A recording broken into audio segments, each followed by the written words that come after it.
The committee investigating the Capitol insurrection, it's going to start holding public hearings next month. A big question today, that is, will we hear from House Minority Leader Kevin McCarthy about his conversations with the president as rioters were actually rampaging through the Capitol? And McCarthy is among 5 Republican members of Congress the January 6th committee subpoenaed. It's an extraordinary step. You see them there. The committee subpoenaing members of the House of Representatives, demanding that they show up before the committee and testify as to what, if anything, they knew about the events of January 6th. So joining us now to discuss this is ABC News political director Rick Klein.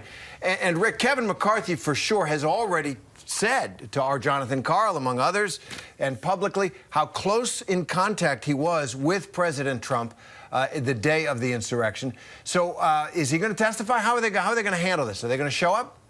No. The short answer is no. They are not planning to cooperate. We've heard from representatives of all those members of Congress. They say that this whole process is a sham.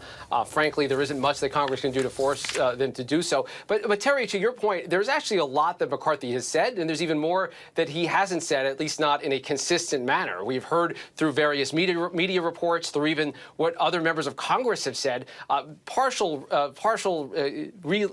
recognition of what was said in some of the conversations. In other conversations, he seems to have contradicted himself and said he didn't talk. So there are actually really critical questions. He's one of the few people that we know was in extensive conversations with President Trump in real time on January 6th. And I don't have any expectation that we're going to get answers for him because he does not plan to cooperate.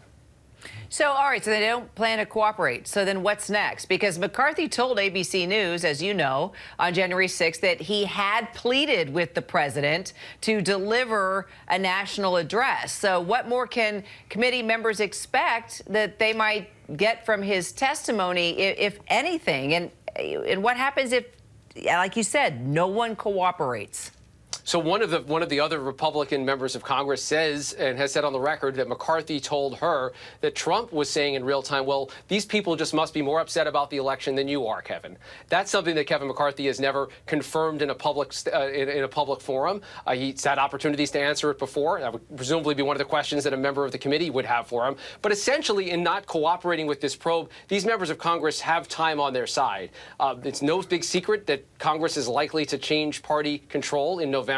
And by January, this committee is going to be no longer. And this process from here of taking a noncompliance to the House floor as a matter of formal contempt of Congress, making a referral to the Justice Department, none of this is fast. None of this is quick. And McCarthy and others know that the January 6th committee is under a tight timeline to finish its work. They want to do public hearings next month, have a report out in plenty of time for November. So the view among McCarthy and these other Republicans is all they have to do is wait out the clock, and the shoe's going to be on the other foot potentially pretty soon.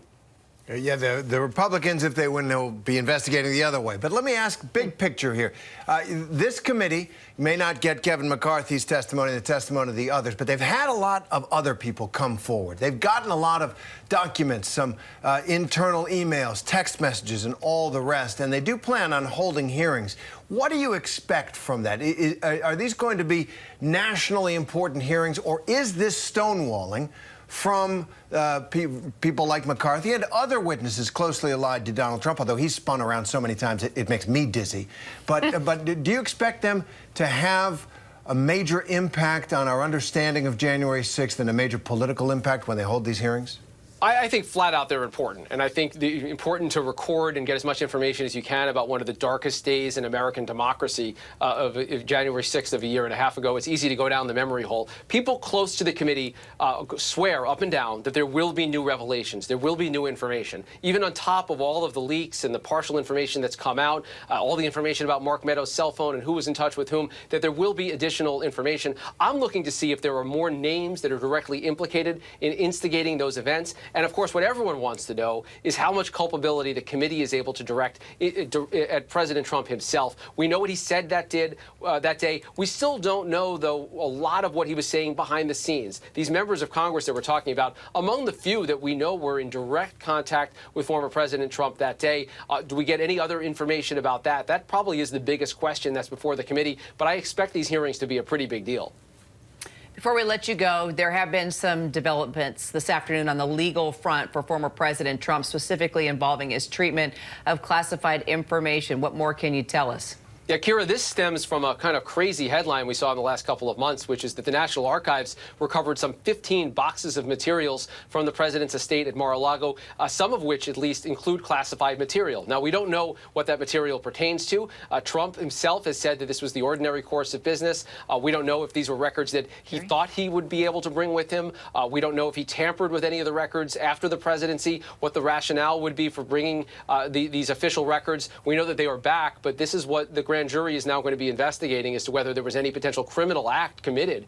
These are issues that are taken very seriously, and it may or may not be connected to January 6th. It could have to do with a lot of different things in the Trump presidency. We just don't know that right now. But this is a major step in a different front, in a different investigation. All right, Rick Klein, as always, thank you so much. Thanks, guys. Quick programming note, House Speaker Nancy Pelosi is joining this week with George Stephanopoulos, so you can tune in this Sunday morning on ABC. Hi, everyone. George Stephanopoulos here. Thanks for checking out the ABC News YouTube channel. If you'd like to get more videos, show highlights, and watch live event coverage, click on the right over here to subscribe to our channel. And don't forget to download the ABC News app for breaking news alerts. Thanks for watching.